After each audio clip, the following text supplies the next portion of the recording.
Welcome to the Art of Love podcast. My name is Tamar, Gail, and I am here to guide you into deeper, more expansive love, freedom, and pleasure.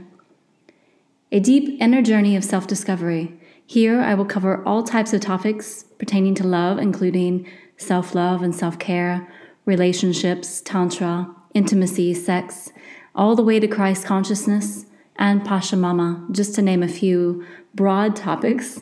My mission is to support you in being true to yourself, reconnecting the fragmented pieces and aspects of yourself so that you can find and use your own inner fire, Shakti power, and voice. It is time to break down the old systems that we have been taught to live by. I would love to see you align with your personal truth and nature instead of succumbing to others' views of how you should be, trying to fit inside of the box in order to be accepted, and instead standing in your power and loving all that you are, accessing a new way of being in the world. Hello, everyone, and welcome to the Art of Love podcast. Today, I am with Anaiya Sophia, and I'm really looking forward to this conversation because I've been wanting to bring a conversation in on sacred union into this art of love. And Anaiya is someone that I saw her on a podcast a couple years ago, and she was talking about sacred union. And I just fell in love with her energy, and she's been on my mind for since I began the podcast and wanting to connect with her. And I'm so happy that you've joined us, Anaiya. So welcome. Thank you so much, Tamar. It's absolutely wonderful to be here.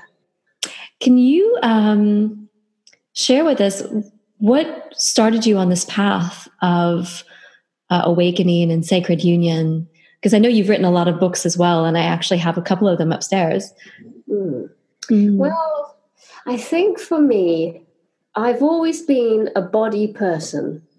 I enjoy knowing something for real in an embodied way. Hence, my past being a yoga teacher and always closely in the world of dance and performance. And I first came to this idea of sacred union because I'm an only child. I was born an only child. And yet there was this forever feeling traveling around with me of a male version of myself, not too far away. And this, as I was a child, he was my playmate.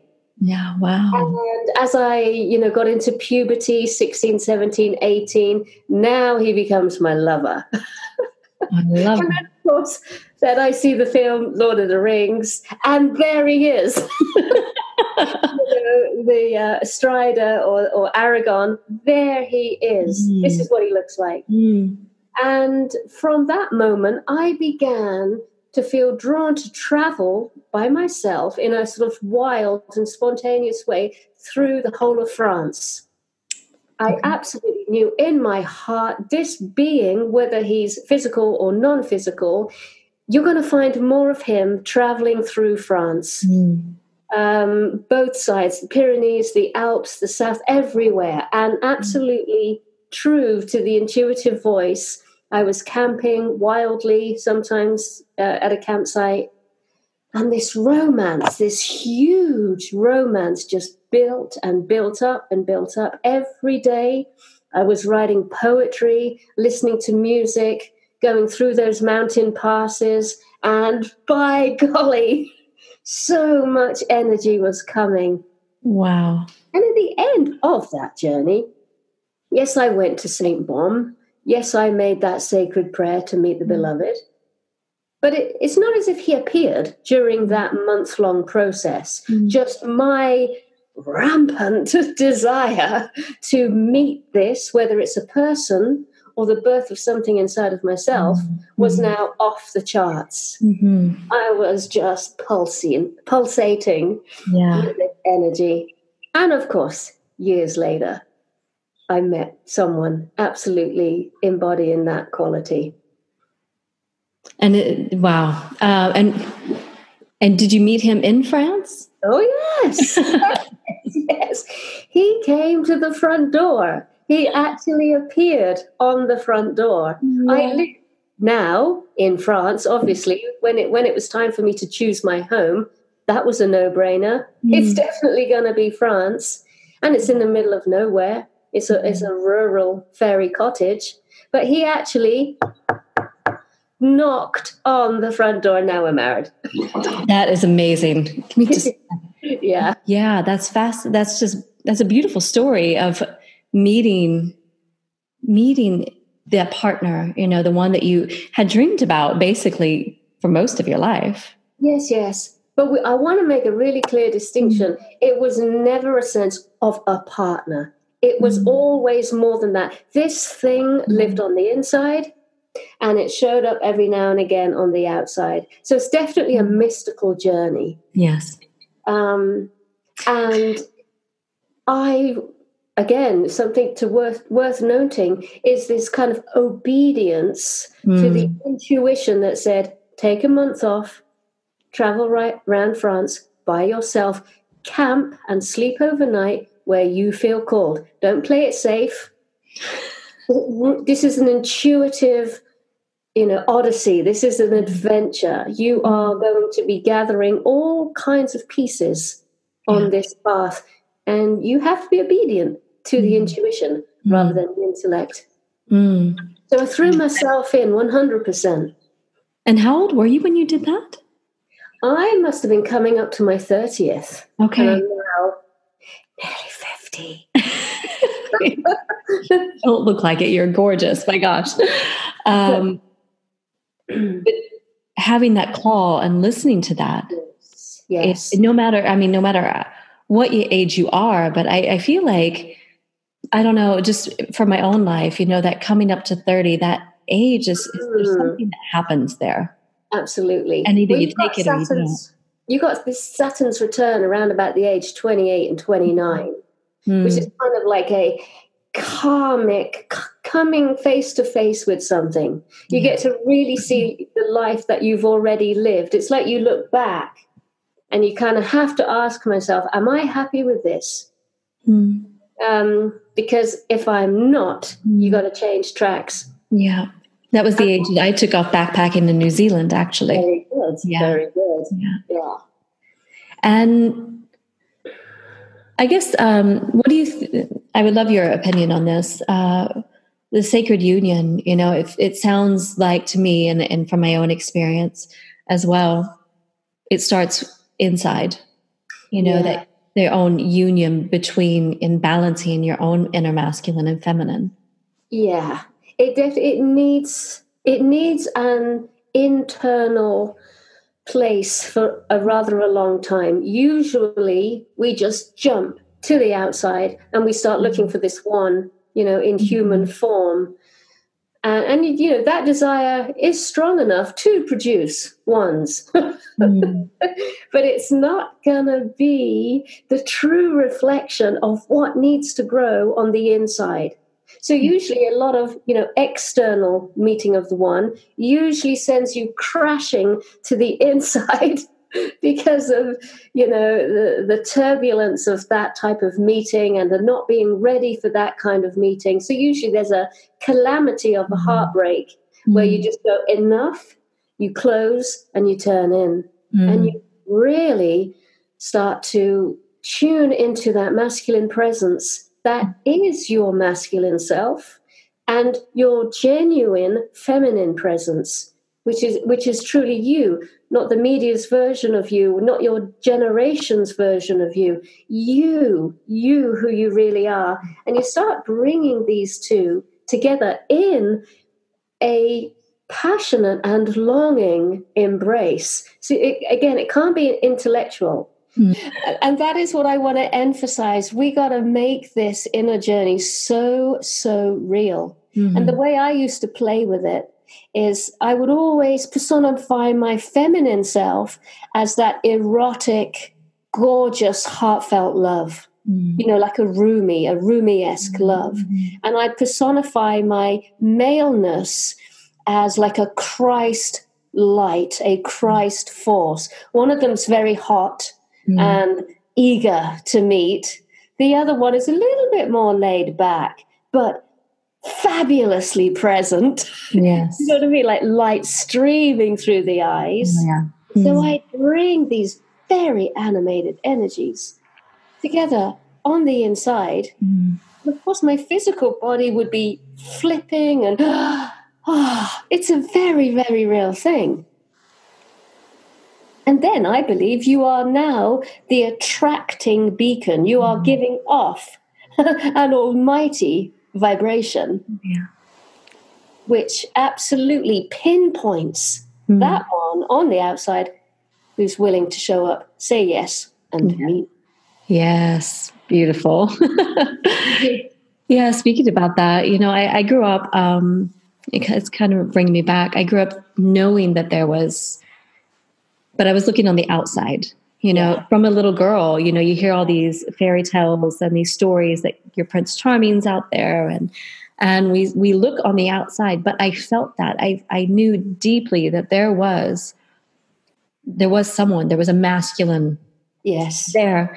And it took me years to understand that it was within myself. Yes. And to have that own inner union.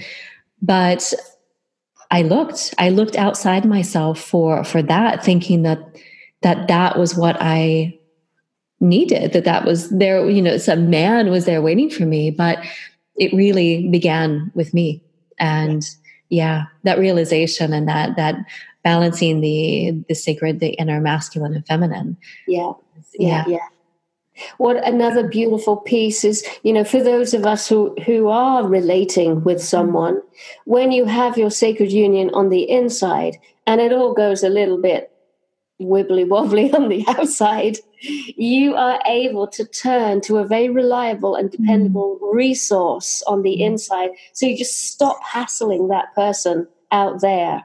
And also stop hassling your own person out there, and just turn within. Turn within. Drink from that place, because that is where it's really happening. We're trying to show up and do our best on the outside, but the genuine. I don't even know if there's such a word. Making it up. Of it is within, and it's just a slow process, step by step, breath by breath. We will be able to one day maintain and hold that level of beingness in our bodies with another person. Yes. And even if they don't. Even if they don't have that awareness. To be able to hold ourselves and maybe even hold that space for them to come into their own and understand. Yes. Yeah. That understanding. Yeah. And how do you describe sacred union with a partner? Well, this is what Pete and I are actually going to work on next, because we've been together like 4 years now. I've always been speaking about this, but because he's doing this 40-day yoga practice with me, it was only literally a few days ago where we were doing our sacred union practice, and he had this eureka moment, this massive moment where because he's a military man, or rather was a military man, he came face to face, or rather heart to heart, with his feminine essence. Now, he's always seen her. He knows he has feminine essence. He's very fond of it because he's also a poet. But only the other morning did the wall between those two drop, and Pete, as human, totally took on the embodiment of his feminine essence. And in that moment, he realized, because obviously I've been saying, where's your feminine essence? And he's like, no problem, I've got hold of this, hence my poetry. But in that moment, he sort of came out of the yoga, a few little tears in the eyes, saying, now I understand. My feminine essence has got nothing to do with you out there, me, Anaiya. My feminine essence is the one that loves sincerely from the heart. It's the one that embraces, strokes, picks the little child up off the street when he or she's fallen over, defends the animals, defends the planet. And so he's like really suddenly super keen on sacred union. And what he wants is to be able to use the right language for the men to understand what this is. Because us ladies have been running with it now for a good few years. We've got the language, we've got the feeling, intelligence. We know the importance of doing this work. Yeah. And regular guys at the moment, they're like scratching their head. What do you mean? Yeah. Sun, moon, light, dark, left, right, basket. What are you chatting about? So, we're going to make a series of videos in man talk. Oh, I love that. I think it's so important. Try and get the guys to actually try to show up to work in this way, rather than just sat there meditating. Yes. There's an actual activity going on the inside. Yes. Oh, that. When do you think that's going to come out? Do you know? Possibly the first video this weekend. Yay! Wonderful. Yeah, he's really. I mean, he's so inspired, and I can see. Wow, inspiration, in spiritus. He has spirit moving him right now, and it's lovely. I don't want to catch that. Yes, I'm so happy to hear that. Yeah. And is that going to be? Where can people find that? That's just good. That'll be on YouTube. Okay. We'll probably do a Facebook Live as well. Okay. Oh, great. I'll have to catch that. Yeah. With my husband. Wonderful. And so I know that you do a lot of work around body awakening and the Mary Magdalene, and especially living in the Pyrenees. Like that's a lot of energy, and Mary Magdalene's, and Yeshua, their relationship and how beautiful that was. And it's something that we don't really hear. Yes. We're not really taught that as we grow up. And there was such a beautiful union there. Absolutely. Yeah. Wouldn't that be amazing if we were taught that? Oh, how much that would change. Vibrant, red-blooded, curvaceous, sensual, totally aligned with the Christ woman who carried within her the feminine teachings and mysteries as well. Oh, yeah. Yeah. It's such a beautiful lineage. It's such a beautiful story that we've never been told. And there's so much depth and so much wisdom for women, in those stories and in that lineage that we've been disconnected with for way too long, and I believe you're doing work to awaken that in women. Absolutely. And it's such great work. It's what a wonderful field to be in, to bring this through, because it's not just the women who were separated from that. Yes. It's the men as well. Yeah. If you imagine making love with a woman who is so absolutely true to her soul and absolutely unified with the natural energies of the earth. Yes. And able to express that fully and completely with and on behalf of the masculine, the man. Yes. This combination is kind of like it's like the two together just ascend. So it's like seesaw. Yeah. And I believe truly that this was central to the Christ path. That this is like the central pillar that was taken away. So we're left only with like the masculine piece, the light, the consciousness, the teachings, when a neighbor strikes you, offer the other cheek. Yeah. Yeah. There's a reason you offer the other cheek.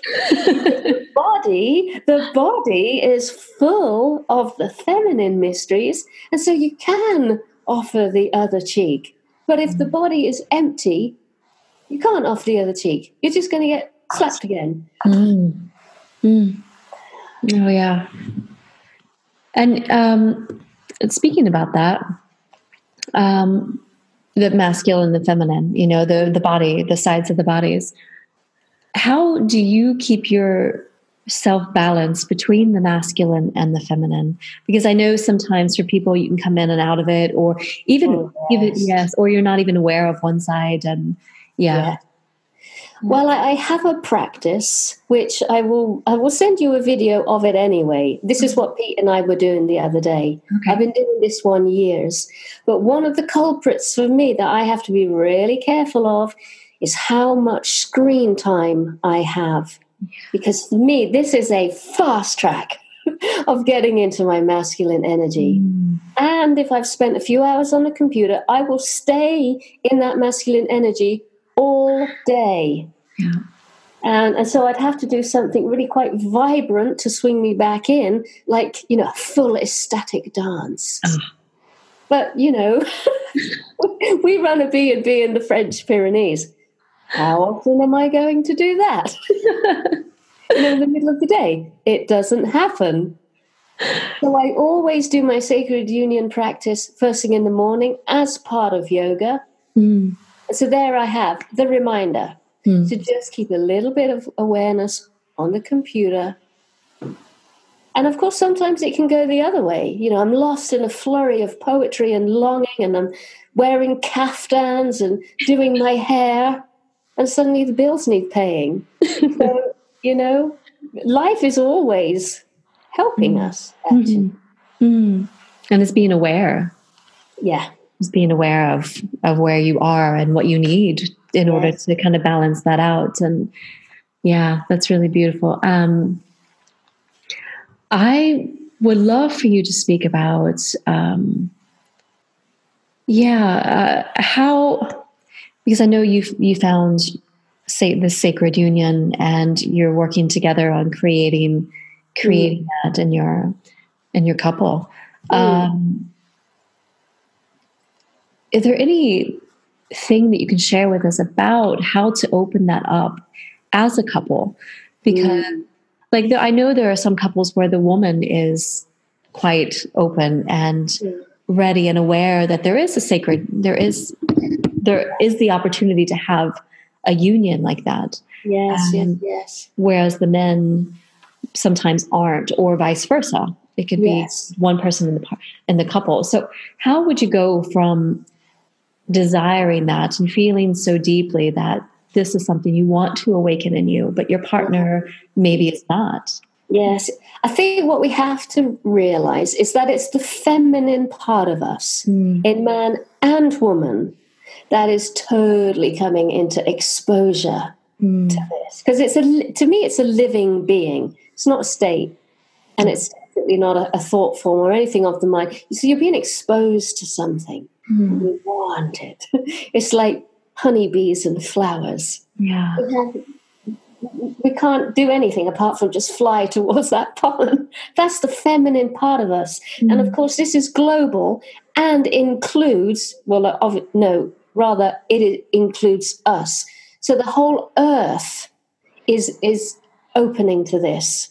The masculine part of us, whether we're male or female, has been programmed with like a sex program or a relationship program. And I really do mean program. I mean conditioned, planned out, and executed. Strong suggestion to behave in this way, from TV to newspapers, from all forms of media, maybe even government. I don't know. But it's out there, and it's a program, and it is totally artificial. There's no truth in it whatsoever. And so the masculine part of us is now hitting a wall because the majority of it, masculine, knows that it's a program.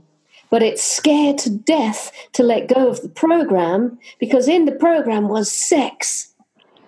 And that is sometimes, for the masculine, the only moment of pleasure, ecstasy, bliss, letting go. So they are, and I don't mean men, I mean masculine. The masculine is scared to let this program go. because they need to know that pleasure, that bliss, that joy, that spontaneity, that letting go of all forms of control is going to still be available in the future. What this means, it's going to have to change tracks and trust the feminine to lead. The program suggests that the masculine leads. Get in there, have sex, ejaculate, do your thing, relax, go to sleep. But they have to change tracks, and they're like looking at this track going, how do I know my pleasure exists in this new world? And the feminine parts of us are saying, you got to trust me, dude. This pleasure, as you know it, is about to explode 100-fold. But you will have to have faith in me and me alone to be able to know this in your own skin. And I think that's what's happening in our world of relationships. This is a massive thing for the masculine to let go of. Yes. It's up there with money. It's like money and sex, let go? What? Yeah. So it's going to take some time. We, the feminine, men and women, will have to be patient, but you must not be patient and remain still. Be patient with our loved ones, but continue building that knowingness on your inside. And is there a way that a woman could help her husband or her partner, her couple to step into that? And this is what I've had to experience. I'm masculine too. I'm up to here with the sex program. I am made of the sex program. So my little girl can believe the sex program for a minute and not believe that the priestess within that is growing is able to override that program. And I feel scared. I feel scared to show Pete, my nearest and dearest, just how flippin' massive this priestess presence in me is. Because I'm in the program. I want to be his lovely partner who doesn't challenge him too much and just gives loads of sex. But the priestess in me is rising, and she is like, no, this is not going to happen. So I'm saying to the ladies, to the feminine part, because there's male priests with male priest energy who knows the sexual rights, but they're dithering around in the world of sex. So it's whoever has this feminine, we have to change tracks and just go for it. Go for it. Let's show it. Speak it. Be it. Let them have a little taster. Don't insist it's this way or the highway, but definitely give them an experience they'll never forget. Yeah. Show them. Be it. Powerful. Powerful priestess. Yeah. Oh. And then, a few hours later, have a regular conversation. Bring the energy down. Be your new, normal human self. Joyful, funny, spontaneous, no threat. Have a conversation. How was that? What do you reckon to that? And also, from one woman to other women, learn from me, please. Don't try to teach them. That is majorly unsexy. Yeah. And causes so much power play. It's hard, because how do we, without sounding like, as Pete says, you just think you're a bloody expert. Yeah. I'm so not an expert, but I have something genuine rising within me. I can't deny this for too much longer. Yes. Yeah, something that you want to express. Yeah, totally. It's a soul thing. It's existential. Yeah. We can't deny this. It will make us sick. It will. Yes, it does. Yeah. Do you think that's why that we do see a lot of anxiety, depression, those types of things? Yeah. Absolutely. This is not an archetype. This is not, an alter ego. This is, my God, it's the pulse, it's the throb of life. It's going to have us anyway. It's like nature. It's like the planet. It will eventually shake off all of this masculine industrial weirdness. it will eventually take its right form. And that includes us humans. So we can either go for it or resist it. Yeah. And by resisting, well, it comes up in some way. We will just be... Yeah.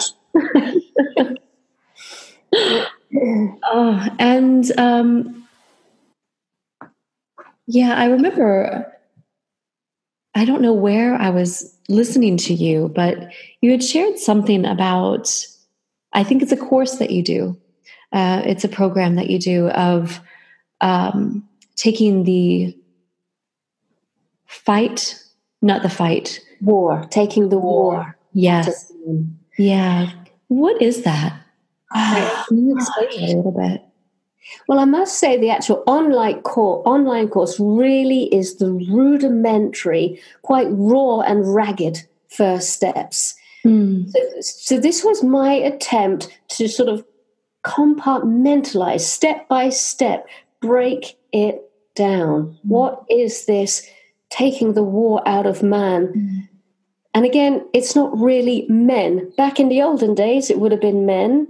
Now it's more like taking the war out of the masculine. Okay. The hard mind, the hard, dictatorial, controlling mind. And so, again, being the yoga teacher from my past, I broke it down into chakras.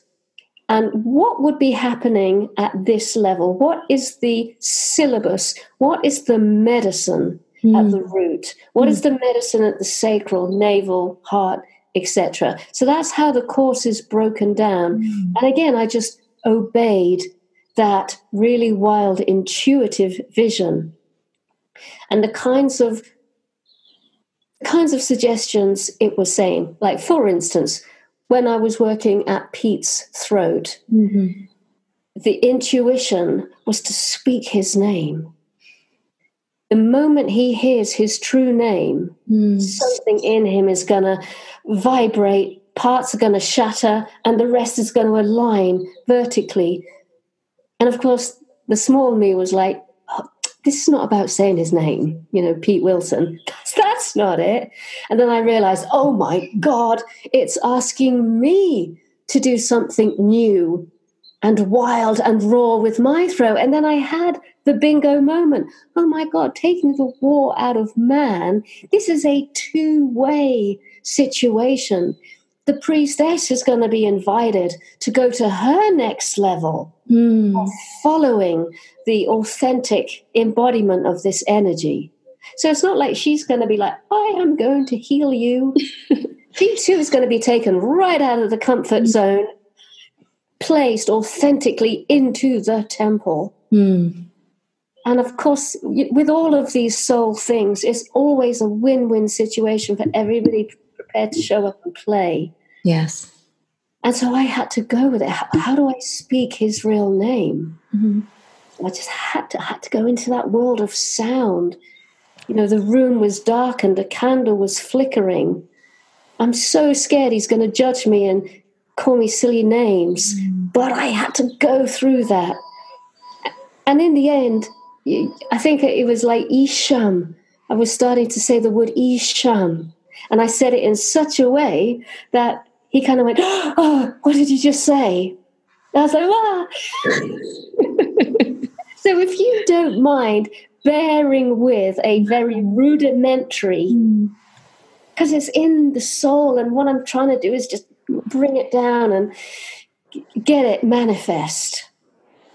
It was an astonishing process. Yeah. And I must say, and he won't mind me saying, he was 100% resilient to this. There was even a part of him that said, I don't want the war taken out. You, very much. And a lot of the men are like, yes. Oh, wow. That's powerful. Because of the love, because of the friendship, he knew how important this was with me. Yeah. He was like, okay. And now years later, he's like, oh my God, I'm so sorry for those early days. I didn't realize just how massive this was for you. That's beautiful. I think at the beginning, when we hear this terminology, we really think men and we think women and we think, that thousands of years that we've tried to overpower and manipulate one another, and that just comes right up. Yeah. But I'm truly talking masculine and feminine. And I'm glad you say that, because I think a lot of people do think that. Yeah. I think the men and the women, when we have everything within us. Yes. And so I like that description, and letting people know that it's really not about men and women. Absolutely. Yeah.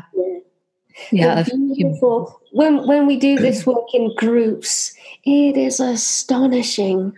The genuine love, friendship's not the right word, total, full body honoring of the men and women in the circle. I swear to God, we are now in an androgynous state. The men and women have faced so many demons within the genders. But by the time, the work has been done, we are that sacred androgyne. We're not men and women anymore. We are beings who are on this mad journey, and we are profoundly and naturally and cleanly in love with one another as the presence of love. Yes. And that, wow. Yeah. And we're really waking up to that now. Yeah. We're seeing a lot of change and many different people waking up to this love. I mean, it's always been there. It's not new. Yeah. We're waking up to see that's something so much bigger. Yeah. Yeah. Just gorgeous. Oh, that sounds like something I would love so much to be there with, in one of your workshops, to just to be in that environment and to honor each other like that, as a couple, I really feel that deeply, and just honoring each other and being there, the path of the priestess or anyone for that matter. But I say priestess because we intentionally go on that path. Yes. And we're aware. Yes. Is doing that work. It's not just about healing others. Like you said, it's our own path, our own inward journey every time. It's of awakening. Sorry. I imagine the end of my life here. And I always imagine I'm going to have this little 3-minute playback. Apparently, that's what happens when you die. And I'm going to look back and I'm going to see, all of our wranglings between myself and P. And I'm going to realize that he was the one who totally almost birthed. I mean, I'm birthing this priestess, but without him, I could do nothing. Yeah. Because holding a circle of women is not the food that genuinely brings it into me. It's relationship. It's a game of equals. Yeah. It's two noble beings agreeing, one to be the initiation, I suppose, and the other one to be the path. It's completely back to front. You would think, oh, she's the one playing priestess. She's the one. No. Yeah. And I have to say that in my own partnership, with my husband, is that he was that path for me. Yeah. Yeah. And I was that for him as well. How much we've grown since we've been together, and it's been 5 years, just about the same time as you. Yeah. Has been immense. And I've told him, I wouldn't be where I'm at without my relationship with you. Yeah. Whether that's forever or, for a short time on in our life, it doesn't matter. It's that, that path that you're on together. And that's unconditional love. I mean, that to be able to, and to me, that's a part of sacred union, and is holding, being there and being that path for each other and growing together, even if it's, a little bit different, but having that unconditional love to be able to see each other through those times of growth. Yes. And to be there. Yeah. Yeah. Yeah. There's so much to it. And I don't know that a lot of people are aware of relationships in that way. There's a lot of pain in relationships. There's a lot of, we come up against a lot of blocks within ourselves. Yeah. That gets mirrored from the other, and for us, in order for us to heal. Yes. Yeah. I often imagine, for us men and women who are awakening to this priestess, or to be able to administer spirit. We don't even have to call it priest or priestess anymore, but there's something in us. We're not growing into just becoming a mortal man and woman. There's something extra in us, and it is the genuine ability to create a space where spirit really is dwelling. So our relationships are going to be extra challenging, because that spirit is going to use the other one, I believe genuinely, to authentically enable us to grow into a true, pure, and clear embodiment of that. Yes. That's my sacred prayer. I don't want to look back and go, oh my God, I was playing around with false light. Like last year was just like one expose after the other of all of these teachers. Bam, bam, bam, bam, bam. And I'm like, who is going to chisel me? Who's going to make me smooth and make my edges soft?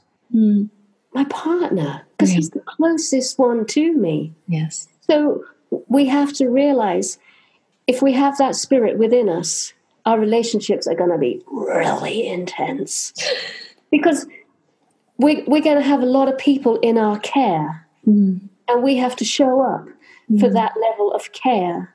So, we're asking for a really big refinement process. So don't be disheartened. Don't plant your face in your hands. It's meant to be this intense. Yes, perfectly said. And I had a question. I just got so deep into listening that I can't remember. It'll come to me. But if someone wants to join one of these workshops with you, and I know you have the Sacred Body Awakening as well, where can they find that? Where can they connect with you at? Well, the website, AnaiyaSophia.com, has got everything there. Facebook, Instagram, just my name, Anaiya Sophia, YouTube. So it's all there. It's all there. And it's a living being. Yeah. Every month there's another little piece, whether it's a fingernail, a knuckle, a wrist, an ear. It's like I'm growing a person. And all I'm doing is just bringing the pieces. It's a living thing. A living thing is being made piece by piece. Yeah. Beautiful. And definitely check out her website and her books as well, because you have quite a few books. So if you just Google search Anaiya Sophia, I think all your books are going to come up. Yes. And your YouTube channel and everything. Is there anything that you would like to share before we end? I don't feel so. I feel we really jumped in there. Thank you. And as I said, in a few days' time, we'll have the masculine's version, the vocabulary, the how to, the why to, why in the first place should we do this? So definitely check that out as well, because I'm really interested. I'm going to be watching that because I think that there is space, there is something needed for the men as well. We're doing so much work with the women, and we have been for years. And little by little, I'm seeing men also stepping up into the role of being that guide for other men to come, as well. And I'm just so happy to see that. Yes. I love seeing the Sacred Sons material on Facebook. Ooh, I'll have to check that out. It's from America. Okay. It's like US brothers. Oh God, it's gorgeous. Really? And I think reason I love it is because it's so embodied. Sacred Sons, SONS. SON. Okay. Yeah. Yeah. Of course, there's the Mankind Project, which is just brilliant. But I see Sacred Sons appearing now as kind of like next level, next generation. Yeah, great. beautiful. I'm so happy to hear that. I'm going to check them out. Behind you. Yeah. Thank you so much, Anaiya, for jumping on and having this amazing conversation with me this morning. So yeah, I look forward to connecting with you in the future, and hopefully I can join you in one of your workshops soon. That would be gorgeous. Yeah. Thank you. Thank you so much. And thank you, everyone, for joining us for Art of Love. And I look forward to connecting with you again next Wednesday.